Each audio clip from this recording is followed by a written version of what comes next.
Hello दोस्तों, तैयारी कर लो चैनल में आपका एक बार फिर से स्वागत है। आज की इस वीडियो में हम देखने जा रहे हैं हिंदी साहित्य के 100 महत्वपूर्ण सवाल का पार्ट 4।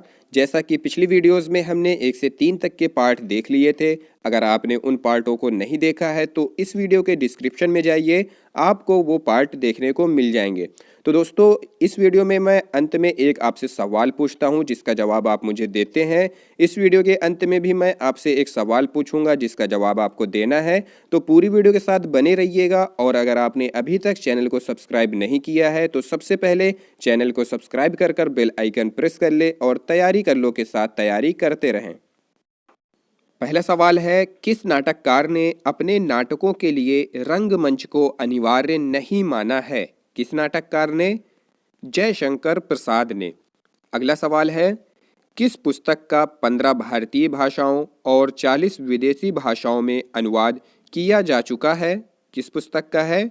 पंचतंत्र पुस्तक का। अगला सवाल है, किस भाषा को द्रविड़ परिवार की सभी भाषाओं की जननी कहा जाता है? तमिल भाषा को कहा जाता है। अगला सवाल है, किस भाषा को भारतीय आर्य भाषाओं की जननी, भारतीय आर्य संस्कृति का आधार, देव भाषा आदि नामों से जाना जाता है? संस्कृत भाषा को। अगला सवाल है, किस युग को चालकोलिथिक एज कहा जाता है? ताम्रपाषाण युग को कहा जाता है। अगला सवाल है, किस रचना की सर्वाधिक टीकाएं लिखी गई हैं? बिहारी सतसई की। अगला सवाल है, कुटज कुटज के रचयिता कौन है? हजारी प्रसाद द्विवेदी जी हैं। अगला सवाल है, केरल राज्य की राजकीय भाषा क्या है? केरल राज्य की राजकीय भाषा मलयालम है। अगला सवाल है, कौन सी भाषा ऑस्ट्रिक समूह से संबंधित है? खासी भाषा। अगला सवाल है, खड़ी बोली के सर्वप्रथम लोकप्रिय कवि कौन माने जाते हैं? जवाब है अयोध्या सिंह उपाध्याय हरिऔध। अगला सवाल है, खड़ी बोली का अरबी फारसीमय रूप क्या है? इसका जवाब है उर्दू भाषा। अगला सवाल है, गंगा छवि वर्णन कविता के रचनाकार कौन है? जवाब है भारतेंदु हरिश्चंद्र। अगला सवाल है, गागर में सागर भरने का कार्य किस कवि ने किया है? बिहारी ने किया है। अगला सवाल है, गाथा या गाहा कहने से किस लोक प्रचलित काव्य भाषा का बोध होता है? प्राकृत भाषा का। अगला सवाल है, गुप्त वंश का संस्थापक कौन था? श्री गुप्त। अगला सवाल है, गोदान किसकी कृति है? प्रेमचंद, मुंशी प्रेमचंद्र की। अगला सवाल है, गौतम बुद्ध ने अपने उपदेश सबसे अधिक किस स्थान पर दिए हैं? श्रावस्ती में दिए हैं। अगला सवाल है, घनिष्ठ की शुद्ध उत्तरावस्था क्या है? जवाब है घनिष्ठतर। अगला सवाल है, चंदबरदाई किसके दरबारी कवि थे? चंदबरदाई किसके दरबारी कवि थे? पृथ्वीराज चौहान के। अगला सवाल है, चंदन विष व्यापन नहीं लिपटे रहत भुजंग इस प्रस्तुत पंक्ति के रचयिता कौन है? प्रस्तुत पंक्ति के रचयिता हैं रहीम। अगला सवाल है, चरणदास चोर किसकी नाट्यकृति है? हबीब तनवीर की। अगला सवाल है, चांद का मुंह टेढ़ा है काव्य के रचयिता कौन है? चांद का मुंह टेढ़ा काव्य के रचयिता है गजानन माधव मुक्तिबोध। अगला सवाल है, चारु शब्द की शुद्ध भावात्मक संज्ञा क्या है? चारुता। अगला सवाल है, चिंतामणि के रचयिता कौन है? चिंतामणि के रचनाकार हैं रामचंद्र शुक्ल। अगला सवाल है, चीनी यात्री हेन सांग सर्वप्रथम किस भारतीय राज्य पहुंचा था? किस भारतीय राज्य? कपिशा। अगला सवाल है, चीनी तिब्बती भाषा समूह की भाषाओं के बोलने वालों को कहा जाता है? निषाद कहा जाता है। अगला सवाल है, छायावाद के प्रवर्तक का क्या नाम है? जवाब है जयशंकर प्रसाद। अगला सवाल है, जनमेजय का नाग यज्ञ किसकी कृति है? जयशंकर प्रसाद की। अगला सवाल है, देवनागरी लिपि को राष्ट्र लिपि के रूप में कब स्वीकार किया गया था? जवाब है 14 सितंबर 1949 को। अगला सवाल है, जाकी रही भावना जैसी प्रभु मूरत देखी तिन तैसी। इस पंक्ति के रचनाकार कौन है? प्रस्तुत पंक्ति के रचयिता है तुलसीदास। अगला सवाल है, जो अपनी जान खपाते हैं उनका हक उन लोगों से ज़्यादा है जो केवल रुपया लगाते हैं। यह कथन गोदान के किस पात्र द्वारा कहा गया है? किस पात्र द्वारा कहा गया है? महतो द्वारा। अगला सवाल है, जो जिण सासण भासियऊ सो मई कहियऊ सारू, जो पलई सई भाऊ करी सो तरी पावई पारू। इस दोहे के रचनाकार का नाम क्या है? देवसेन। अगला सवाल है, ज्ञानपीठ पुरस्कार किस क्षेत्र में श्रेष्ठ कार्य के लिए दिया जाता है? ज्ञानपीठ पुरस्कार किस क्षेत्र में श्रेष्ठ कार्य के लिए दिया जाता है? साहित्य के क्षेत्र में। अगला सवाल है, ज्ञान मार्गी शाखा के कवियों को किस नाम से पुकारा जाता है? जवाब है संत कवि के नाम से। अगला सवाल है, झरना। झरना काव्य संग्रह के रचयिता कौन है? जयशंकर प्रसाद। अगला सवाल है, डोगरी भाषा मुख्य रूप से कहाँ बोली जाती है? डोगरी भाषा बोली जाती है जम्मू कश्मीर में। अगला सवाल है, ढाई अक्षर प्रेम के पढ़े सो पंडित होए। इस पंक्ति के रचयिता कौन है? जवाब है कबीर दास। अगला सवाल है, तक्षशिला नगर किन नदियों के मध्य स्थित था? तक्षशिला नगर सिंधु व झेलम नदी के। अगला सवाल है, तरनी तनुजा तट तमाल तरुवर बहु छाए। इस पंक्ति के रचयिता कौन है? जवाब है भारतेंदु हरिश्चंद्र। अगला सवाल है, तरुवर फल नहीं खात है सरवर पियही नहीं पान। इस पंक्ति के रचयिता कौन है? जवाब है रहीम। अगला सवाल है, तितली। तितली किसकी रचना है? जयशंकर प्रसाद की। अगला सवाल है, तुलसीदास का वह ग्रंथ कौन सा है जिसमें ज्योतिष का वर्णन किया गया है? रामाज्ञा प्रश्नावली। रामाज्ञा प्रश्नावली। अगला सवाल है, तुलसीदास ने अपनी रचनाओं में किसका वर्णन किया है? तुलसीदास ने अपनी रचनाओं में राम का वर्णन किया है। अगला सवाल है, तोड़ती पत्थर कविता के कवि कौन है? जवाब है सूर्यकांत त्रिपाठी निराला जी। अगला सवाल है, तोड़ती पत्थर कैसी कविता है? तोड़ती पत्थर कैसी कविता है? थार्थवादी कविता है। अगला सवाल है, त्यागपत्र उपन्यास किसकी रचना है? जवाब है जैनेन्द्र कुमार की। अगला सवाल है, दरवाजे से चंडाल गढ़ी की तरफ नजर दौड़ाने पर एक अद्भुत दृश्य दिखाई देता है।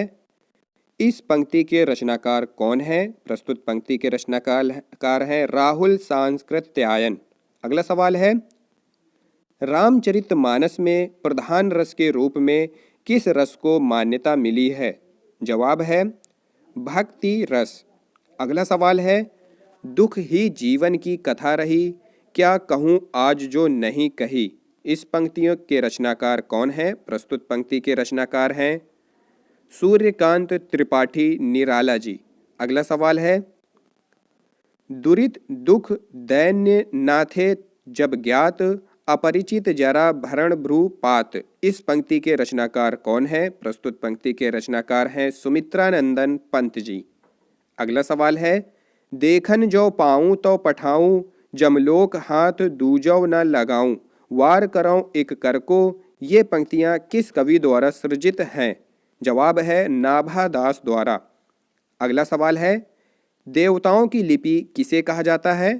देवताओं की लिपि देवनागरी लिपि को कहा जाता है। अगला सवाल है, देवनागरी लिपि का विकास किस लिपि से हुआ है? ब्राह्मी लिपि से हुआ है। अगला सवाल है, जब जब होए धर्म की हानि बाढ़े असुर अधम अभिमानी। इस पंक्ति के रचयिता कौन है? प्रस्तुत पंक्ति के रचनाकार हैं तुलसीदास। अगला सवाल है, देश का पहला राष्ट्रीय हिंदी संग्रहालय कहाँ स्थापित किया जा रहा है? जवाब है आगरा में। अगला सवाल है, देश में एकमात्र किस राज्य की राजभाषा अंग्रेजी है? जवाब है नागालैंड की। अगला सवाल है, दोहा कोश के रचयिता कौन है? सरहपा। अगला सवाल है, द्रविड़ भाषाओं में सर्वाधिक बोली जाने वाली भाषा क्या है? जवाब है तेलुगु भाषा। अगला सवाल है, द्विवेदी युग का नामकरण किसके नाम पर हुआ है? महावीर प्रसाद द्विवेदी के नाम पर। अगला सवाल है, ध्रुव स्वामिनी नाटक के रचयिता कौन है? जयशंकर प्रसाद जी हैं। अगला सवाल है, नमक का दरोगा कहानी के लेखक कौन है? नमक के दरोगा कहानी के लेखक हैं मुंशी प्रेमचंद। अगला सवाल है, नयन जो देखा कमल सा निर्मल नीर शरीर, हंसत जो देखा हंसभा दसत ज्योति नगहीर, इस पंक्ति के रचयिता कौन है? जवाब है जायसी। अगला सवाल है, नर की और नल नीर की गति इकै करी जोए, जे तो नीचे है चले ते तो ऊंचा होए, इस पंक्ति के रचनाकार हैं बिहारी लाल। अगला सवाल है, नवनीत शब्द का सही अर्थ क्या है? मक्खन। अगला सवाल है, नागालैंड की राजकीय भाषा क्या है? जवाब है अंग्रेजी। अगला सवाल है, नालंदा विश्वविद्यालय किस लिए प्रसिद्ध था? नालंदा विश्वविद्यालय बौद्ध धर्म दर्शन के लिए प्रसिद्ध था। अगला सवाल है, निराला के राम तुलसीदास के राम से भिन्न और भभूति के राम निकट हैं, यह कथन किस हिंदी आलोचक का है? डॉक्टर रामविलास शर्मा जी का। अगला सवाल है, निराला को कैसा कवि माना जाता है? निराला को क्रांतिकारी कवि माना जाता है। अगला सवाल है, निर्गुण भक्ति काव्य का प्रमुख कवि कौन है? जवाब है कबीर दास। अगला सवाल है, निशा निमंत्रण के रचनाकार कौन है? हरिवंश राय बच्चन, अमिताभ बच्चन के पिताजी। अगला सवाल है, न्यूमिस्मेटिक्स क्या है? जवाब है सिक्कों व धातुओं का अध्ययन। अगला सवाल है, पंच परमेश्वर कहानी के लेखक कौन हैं? पंच परमेश्वर कहानी के लेखक मुंशी प्रेमचंद हैं। अगला सवाल है, पंचवटी कौन सा समास है? द्विगु समास। अगला सवाल है, पद्मावत किसकी रचना है? पद्मावत मलिक मोहम्मद जैसी की रचना है। अगला सवाल है, परहित सरिस धर्म नहीं भाई, पर पीड़ा सम नहीं अधमाई, इस पंक्ति के रचयिता कौन है? जवाब है तुलसीदास जी। अगला सवाल है, पल्लव के रचयिता कौन है? पल्लव के रचयिता है सुमित्रानंदन पंत जी। अगला सवाल है, पवित्रता की माप है मलिनता, सुख का आलोचक है दुख, पुण्य की कसौटी है पाप, यह कथन स्कंदगुप्त नाटक के किस पात्र का है? किस पात्र का है? जवाब है देवसेना का। अगला सवाल है, पुराणों में अशोक को क्या कहा गया है? जवाब है अशोक वर्धन। अगला सवाल है, पूरा पाषाण युग में आदि मानव के मनोरंजन का साधन क्या था? शिकार करना। अगला सवाल है, पूस की रात जो कि एक कहानी है के रचनाकार कौन है? पूस की रात के रचनाकार हैं मुंशी प्रेमचंद। अगला सवाल है, पृथ्वीराज रासो के रचनाकार कौन है? पृथ्वीराज रासो के रचनाकार हैं चंदबरदाई। अगला सवाल है, पेवाम चन दौ के अधूरे उपन्यास का नाम क्या है? मंगल सूत्र। अगला सवाल है, प्रकृति के सुकुमार कवि किसे कहा जाता है? प्रकृति के सुकुमार कवि के नाम से सुमित्रानंदन पंत को जाना जाता है। अगला सवाल है, प्रगतिवाद उपयोगितावाद का दूसरा नाम है, यह कथन किसका है? नंद दुलारे वाजपेयी का। अगला सवाल है, प्रथम सूफी प्रेमाख्यानक काव्य के रचयिता कौन है? जवाब है मुल्ला दाऊद। अगला सवाल है, प्रभात फेरी काव्य के रचनाकार कौन है? प्रभात फेरी काव्य के रचनाकार हैं नरेंद्र शर्मा। अगला सवाल है, प्रभु जी तुम चंदन हम पानी, जाकी अंग अंग बास समानी, प्रस्तुत पंक्ति के रचनाकार हैं कौन है? रैदास जी। अगला सवाल है, प्राचीन का विलोम क्या है? प्राचीन का विलोम है अर्वाचीन। अगला सवाल है, प्राचीन काल में मानव द्वारा किस अनाज का प्रयोग हुआ? सबसे पहले किस अनाज का? चावल का। अगला सवाल है, प्राचीन भारत में कौन सी लिपि दाईं ओर से बाईं ओर लिखी जाती थी? कौन सी लिपि थी? खरोष्टी लिपि। अगला सवाल है, प्रादेशिक बोलियों के साथ ब्रज या मध्य देश की भाषा का आश्रय लेकर एक सामान्य साहित्यिक भाषा स्वीकृत हुई जिसे चारणों ने नाम दिया। क्या नाम दिया था? पिंगल भाषा। अगला सवाल है, प्रेम पचीसी जो कि एक कहानी संग्रह है के रचनाकार कौन है? जवाब है मुंशी प्रेमचंद। अगला सवाल है, प्रेम लक्षणा भक्ति को किस भक्ति शाखा ने अपनी साधना का मुख्य आधार बनाया है? किस भक्ति ने? कृष्ण भक्ति शाखा ने। अगला सवाल है, प्रेमचंद्र के अधूरे उपन्यास का नाम क्या है? प्रेमचंद के अधूरे उपन्यास का नाम है मंगल सूत्र। अगला सवाल है, प्रेम सागर के लेखक कौन है? प्रेम सागर के लेखक हैं लल्लू लाल। अगला सवाल है, बांगरू बोली का किस बोली से निकट संबंध है? बांगरू बोली का खड़ी बोली से निकट संबंध है। अगला सवाल है, बिहारी किस काल के कवि थे? रीति काल के कवि थे। अगला सवाल है, बिहारी किस राजा के दरबारी कवि थे? जयपुर नरेश जयसिंह के दरबारी कवि थे। अगला सवाल है, बुंदेले हर बोलों के मुंह हमने सुनी कहानी थी, खूब लड़ी मर्दानी वह तो झांसी वाली रानी थी। इस पंक्ति के रचयिता कौन है? जवाब है सुभद्रा कुमारी चौहान। अगला सवाल है, बूंदी नरेश महाराज भाव सिंह का आश्रित कवि कौन था? जवाब है मतीराम।